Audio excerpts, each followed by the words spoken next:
Hello, this is Todd Luck, and this is a review of the John Carter Warlord of Mars action figure from Tarzan the Epic Adventures. This was a line of Tarzan and Burroughs figures that was put out in the 1990s by Trendmasters, and this is one of the rarest figures in the line, and I am so pleased that I finally got a hold of this. If you're looking for them, I couldn't find them by searching John Carter on eBay for some reason. I ended up having to just search Tarzan the Epic Adventures and go through all the listings. If you're lucky, you might see this guy pop up once a year. Like I said, if you're looking for him, good luck. I hope you can find him. Just be patient, be diligent. But you're going to get to see what he looks like, and you're going to get to hear his Warlord yell. Yes, kids, he does have sound. So we're going to switch out the batteries and see if we can get that to work. He comes with a power disc. I've never been able to get those to work, so we're not going to take a look at that. Maybe someday I can find someone who can help me out with that, but you'd have to install like an old version of Windows on your computer and stuff, and I'm just not that tech savvy. So when you're looking at this box, it is a standard box but for the figures that include the discs and that have the sound and stuff, but it is a beautiful box. It is just really black, sleek, nice looking. You've got all the features of it like called out right here, including the Warlord yell. Again, we're going to see what that says. And it even says he has a radium pistol, which is of course straight out of the novels. Just really nice touch there. And of course on the back you have your standard cross sell, which is very common. You're going to have your instructions on how to change out the batteries. We'll be taking a look at that. And this is worth 3 Tarzan points. I think that's the maximum you can get. As rare as this guy is, he should be worth all of the Tarzan points. And there you can see the requirements to get the disc to work. Obviously, this is for a very, very dated computer. Again, this was the 1990s, and we've gone, unfortunately, way beyond Windows 3.1 to computers that just can't run those discs anymore. But anyway, we're going to take a look at this figure. As far as the condition of the one that I got, I think it may have been resealed because I peeled off 2 pieces of tape here that had become just really nasty. I just went ahead and got rid of them. However, I don't think the figure itself was open. I think maybe the box had come undone. And that's just something you have to kind of deal with figures this old. Sometimes the package can come undone or get torn or something just from being stored or hung up. And sometimes, stuff can happen to the figure inside of the packaging, even if it's not been opened, and we'll be taking a look at that. But if you're concerned about, the condition of the figure, and the seller on eBay doesn't specify if the figure's been opened or not, just ask, right? That's a really important thing, because a lot of times sellers will get a hold of this stuff and they won't even know, the story behind, what the previous owner did with the figure or anything. So sometimes it's just good to ask. All right, and so we're going to open this from the top. And so you just open this and you pull out the inner packaging. And so the box itself is going to be intact and in mint condition when you take it out, but there is an inner card here that does have a blister bubble that you are going to have to tear open in order to get to the figure.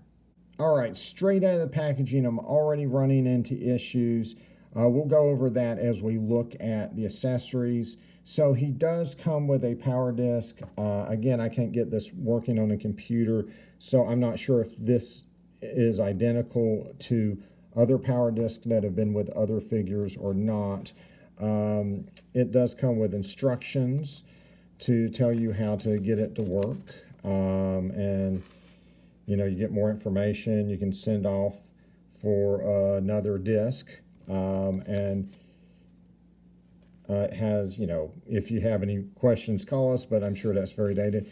One interesting thing is that there is a disclaimer on the packaging I've not seen before. Let's see if I can get the camera to focus on it.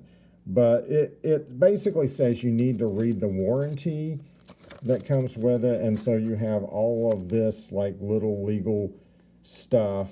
I guess something, you know, kind of shifted or changed as far as the legality of the computer disks and stuff, but that's kind of a interesting little side note. He comes with the golden gun. This is his radium gun, and or pistol, I guess I should say, and it looks beautiful. The gold is a bit of artistic license on their part, I believe, but man, does it look really, really nice. And it's nicely detailed, just a really, really cool looking accessory. One of the issues I ran into was on the sword. Now, the sword is absolutely beautiful. It is also gold, a little bit of artistic license again, but he is the Warlord of Mars, the Jeddak of Jeddak, the King of Kings, so he should be fancy. However, this was kept in by tape, right? And when I peeled off the tape, it peeled off a little bit of the gold finish there. And so that's unfortunate. I mean, I guess you could say that this is battle damage now, right? You know, John Carter's used this in battle, but that is unfortunate. I don't know if I could have humanly avoided that. There was a piece of tape right here, and in order to get this out, you had to peel off the tape. But just keep that in mind, you know, even men on card things happen. And that brings us to the figure itself. So he already has chipped, I guess you would call it paint or whatever, on his armor right there. There's a bit of black missing. So that's unfortunate, but he was mint on card, right? So even then, stuff can just happen inside of the packaging. I think I may have caused a little bit more to fall off just touching him right there. You just got to be careful with these figures. Now, I don't want you to think that, you know, stuff flaking off is a common thing among these figures. It is not. I've had maybe like one instance of that other than this. It's just some kind of rare, maybe a factory defect. I'm not sure. It could be storage as well. You know, hopefully the John Carter figure that you're able to track down someday is not going to have that issue. But storage could be an issue because even though he is mint on card, there was a try me window that lets you touch his chest, right? And so that was an open window into this figure. And so you can see that he is incredibly nasty. He's got like webbing and dirt and all this stuff on him. So I'm going to go ahead and try to carefully clean this guy up, and I'll be right back. And so I've cleaned him up just a little bit, and I lost a little bit more of the black. I think the black is what is flaking off on here. This is what I think is called vac metal, and sometimes that can have flaking issues. I very rarely encountered it, and the reason I think it's probably isolated to just this John Carter that I got instead of all of them is that I actually have two Tarzan of Mars, and those figures come with this vac metallized loincloth, which is weird. But the second one I got, this thing, it just flaked all off. Like every single bit of the green here was just flaking and was just super nasty, and I just immediately threw it away.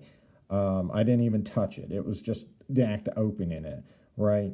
And of course, this is the first one that I got, right? And it is 100% fine. And so that is why I believe that it is very possible that other John Carter figures that you can get, or hopefully you can get, will not have this issue. Okay, and so because of the fragile nature of the paint job on this guy, I hope you'll understand if I'm not quite as thorough as I am, and I'm going to be very, very careful while I'm touching this guy. So, taking a look at it, it is a really brilliant design. Just really great colors, great contrast, gold on black, all of it very shiny. Even the loincloth is shiny, but not in a way that's really distracting. It's got a little bit of paint detail there, which is nice. That goes down to here. And by the way, this was already like that in the packaging. So again, you know, hopefully you can find a figure that doesn't have these issues. But yeah, the arm and leg braces just look very, very nice. He's even got a little loop to hold his sword. The cape is removable. It's a plastic molded cape. You can peg it in, but it's not pegged in, and it just sits there just fine, which is great. But you can remove it. I think he looks really cool with or without the cape. Obviously, a cape is a signature of a Martian warrior, and here's what he looks like from the back. And overall, I mean, just the sheer amount of detail in this guy is just really, really nice. I mean, even with a little bit of, battle damage here, I mean, he still just looks really cool. And so here he is with the sword in his hand, and it just looks so, so perfect. I mean, it just looks just fantastic in that hand. Now, this holder on the side cannot hold his pistol. It's only for his sword. And so the sword fits into that little holder right there. And it fits well, right? And I'll take off the cape so you can get a better look here. But it fits well, looks nice. However, it's going to interfere with him lowering his arm. However, if he's firing the pistol or whatever, this looks like a fairly natural pose anyway. You can get him to hold the pistol with the other hand. You just have to force it. And by the way, that loincloth is flaking a little bit too. So I'm just having all kinds of fun here, right? And by the way, he stands just fine on his own without the cape. It's very easy for him to topple over with the cape, but it is possible to get him to balance and stand with it. And so the cape has these little pegs, and they'll fit into these holes at the top of the armor. Because I'm having the flaking problem, I'm not going to try that, but it just fits so perfectly over him and just sits there just right. I don't think you really need those peg holes, and honestly, on most of the figures I've tried them on, they don't work that well. So I think it's just as well to just sit the cape on top of him like that. So like other 5.5-inch figures in this line, the armor just snaps on and off, and so you can easily remove it. However, because this one has a golden cord, just like City of Gold Tarzan, you're going to have to cut that to remove the chest piece. Now, honestly, in this type of situation, I would normally just leave this armor on and not try to touch it anymore. But in order to get in there and switch out those batteries, because the batteries are drained on this guy, in order for us to hear that Warlord yell, I'm going to have to very carefully take off what armor I can. And so here's the golden cord on his back, and you're going to have to cut it with scissors. So here we go.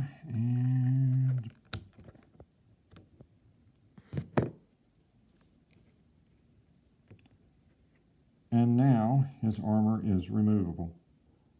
So as far as his wrist bracelets here, they're wrapped on with plastic and they seem to be fine, so we're just going to keep it like that. I'm really trying to kind of preserve this figure as much as I can, and so in order to get his belt off here and his loincloth, there's something to do with this. We're going to have to pull something here. So his loincloth has these two little pegs that are held together by the loop piece, and so you just pull the loop piece off of there, and then you can get the loincloth off.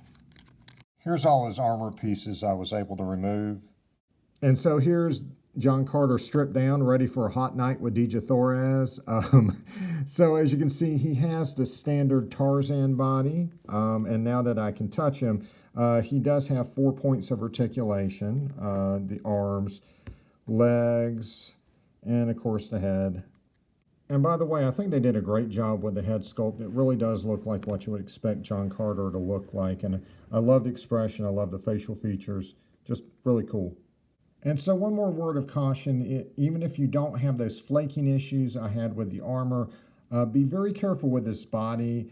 It is the same as the Tarzan figure, and so it's hollow on the inside in order to fit in the voice stuff, and unfortunately that makes it very thin. And I think mine probably had a factory defect here, but when Tarzan fell from a shelf on my desk, he ended up losing a big chunk of himself there. So just be cautious, keep these guys in a secure place and try to make sure they don't have any tumbles. And so if you get a figure in this line that has voice and it's running low on battery, it's going to sound like this. And so what you're going to want to do is you're going to want to go around the back here and unscrew this screw. Yes, the battery compartment is in the figure's butt. It's kind of weird, but that's the way it is. You're going to need a really tiny head for your screwdriver. This is a 5/64 head for the screwdriver, and that's what has worked in the past. And by the way, these are the type of batteries you'll need for it. Okay, so like everything else with this figure, the batteries were a struggle. I suck at getting that screw started, so my dad's visiting, so I managed to get him to screw it open for me. Thanks for that, Dad. And once I got it open, the batteries were in there so tight I had to pry them out with a knife. And once I took them out, of course, I found out this was because they were corroded, and so I took a Q-tip and vinegar and cleaned out the connections inside of the figure. And once I put the new batteries in, for some reason they ended up being too loose, so they just didn't work at all.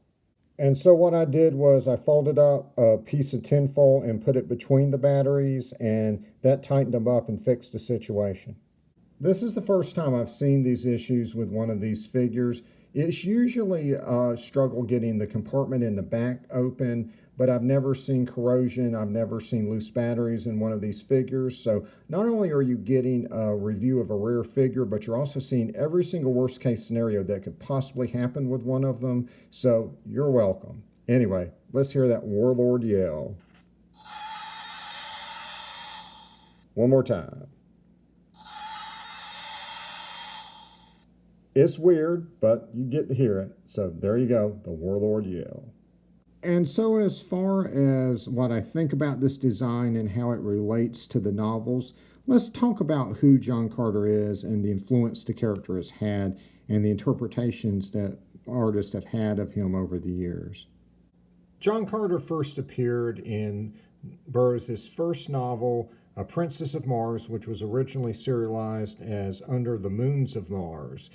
And so he is a Earthman who is inexplicably transported to Mars, where he discovers he has super strength and the ability to leap long distances because of the lesser gravity there. And he has many adventures. He saves a princess named Dija Thoris, who he ultimately marries. Burroughs' Mars series would become incredibly influential and would inspire characters like Buck Rogers and Flash Gordon, James Cameron's Avatar movie, Star Wars, and eventually it would spawn its own movie, which is actually quite good, even though it didn't make Disney enough money. It was an amazing, amazing adaptation. He also helped inspire Superman, who originally got his powers because Earth's gravity was less than Krypton, so it granted him super strength and the ability to leap buildings in a single bound. Of course, that was later changed and Superman got more powers, but it began the superhero genre. And of course, capes, similar to what John Carter would wear, have become synonymous with characters with superpowers. There was also a lot of visual inspiration taken from the novels. The people of Mars, or as it's called in the novels, Barsoom, tend to wear harnesses which show a lot of skin. And so a typical Martian warrior is going to have a sword, he's going to have a radian pistol, and he's also going to have a harness that's typically made of straps. And typically he's also going to wear a cape. The cape actually has a practical purpose. If they're in the Badlands of Mars outside, then they can wrap themselves in the cape to keep warm at night. But it's also obviously not unusual to see Martian warrior or John Carter portrayed without the cape. In the novels, the capes were typically worn at night, so they were the Martian equivalent of jackets. And so there were actually several Golden Age superheroes that actually had a look very close to John Carter. So Amazing Man wore the harness. Actually, this is kind of an updated costume for him. He actually had bare legs, so he basically looked like John Carter without the cape. And then you had Golden Age heroes like Green Turtle, who would actually wear nothing on the upper half of their body and would have bare legs, but would wear capes. And of course, Green Turtle is also wearing a cowl, which is inspired by Batman. And eventually we would get iconic, endearing heroes based on the look of the Mars novels. And so you have Martian Manhunter and the DC version of Mars, which is very heavily inspired by the Burroughs novels, and also Starfire from the New Titans, who is an alien princess from a planet very much inspired by Barsoom. And outside of the superhero genre, you would also see pop culture fantasy barbarians wearing harnesses like that. And of course, real life barbarians in history didn't wear anything like that. They wore like shirts and pants and stuff. But fantasy is so much more fun. And of course, this would inspire the Masters of the Universe toy line, which began in the 80s, which came up with some really inventive and iconic uses of harnesses for their characters. And so the closest of all the Masters of the Universe to John Carter would have been He-Man himself, who had a harness that was made of straps across his chest. And they actually made him even closer to John Carter in the late 80s live action movie because they added a pistol to the outfit. And he actually began the movie with a cape, which made him look like a Barsoonian warrior. And it was actually a pretty awesome look for the character. And so while John Carter has inspired so many iconic looks in different characters over the years, for some reason, John Carter himself has never had a definitive look. And the looks that he does have tend to be kind of bland. However, there is justification for that in the novels. And probably one of the places it's most addressed is in Chessmen of Mars. And so that novel begins at a formal event with Tara, the daughter of John Carter, who's the main character of that novel. And she's kind of a bratty teenager, and she meets this prince named Gahan, and his harness is decorated in all these precious metals, and she's extremely offended by this, that it just looks gaudy and it's too bright. And Gahan tells her that that's because he's at a formal event. Normally, it's very plain, and he takes quite a lot of pride in the fact that it's very plain when he goes into combat. And so that makes a lot of sense. Burroughs' warrior cultures are usually shown as being very aesthetically Spartan. They're more concerned with function than they are form, and so that makes sense why Martians would be wearing very plain brown straps on their harnesses.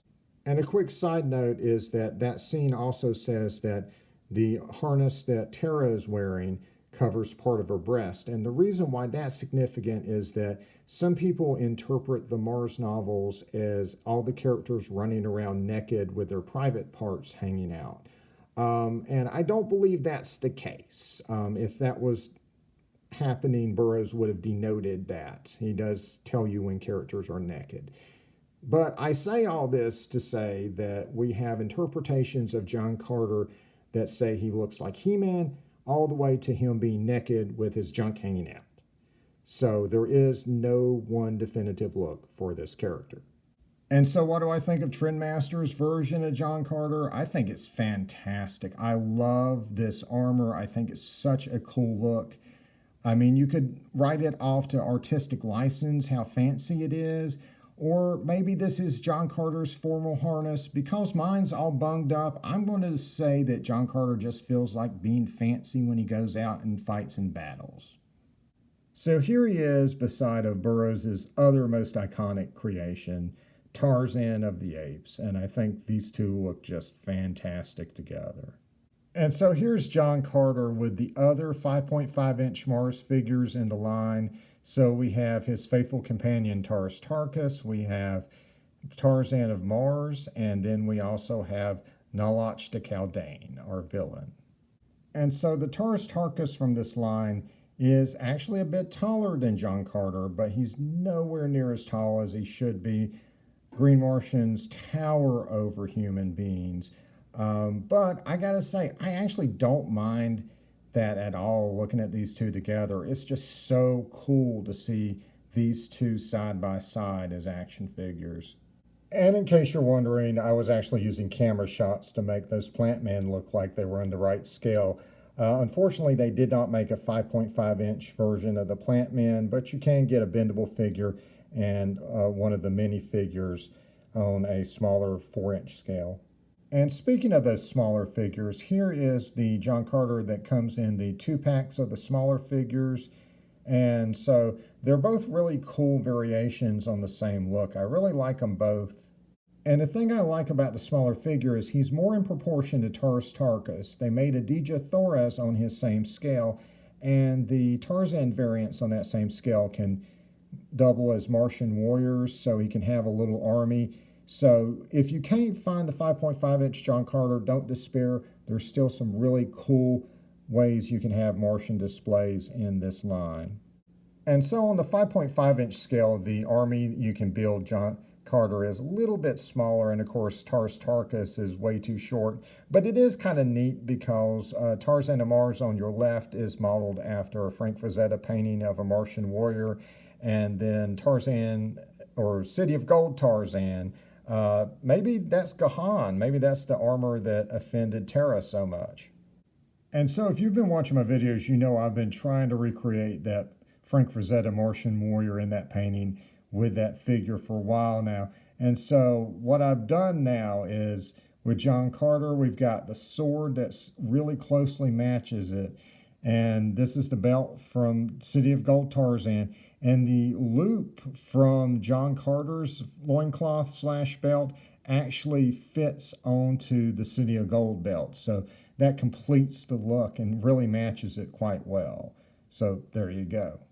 And so because John Carter uses the standard Tarzan body, all the armors and accessories that work on the Tarzan figures will work on John Carter. So if you want him in a different outfit, you certainly can do it. One thing to keep in mind is that this is not the only John Carter figure that's ever been made. So there is a John Carter figure on a 12-inch scale that's a collector's figure that runs, I saw a price for like $140. Not everyone is into that scale or that price point, but it is an option. The Amazing Heroes line has an unlicensed figure called Champion of Mars that's based on John Carter, and it's on the 4-inch scale, and I think it will run you somewhere around $50 is the price I'm seeing it right now. And I contacted the maker of the figure, Fresh Monkey Fiction, and they said that they were going to be reissuing it at the end of April. So once they do that, you should be able to find it for about $25. So despite all of my issues with this figure, I am still super glad I got it. I think this is an amazing, amazing figure. And again, I have a fair amount of confidence that this is isolated to my John Carter figure, only some of them. I would definitely actually be willing to repurchase this figure if I ever saw him again. You know, I would zoom in and check the photos to make sure that there's no chipping already happening in the packaging, because if there was, that would probably indicate that, you know, it has the same problem as what I've just experienced. But he still looks cool. I mean, he's just a veteran of a war in somebody's dusty attic, you know, so he's got a little bit of battle damage. And so that's it. If you've sat through my review of Battle Damage John Carter and listened to all my ramblings, I really do appreciate it. I do a lot of other videos on Edgar Rice Burroughs stuff, on 90s nostalgia, Masters of the Universe. So like and subscribe for more videos. And until next time. See ya.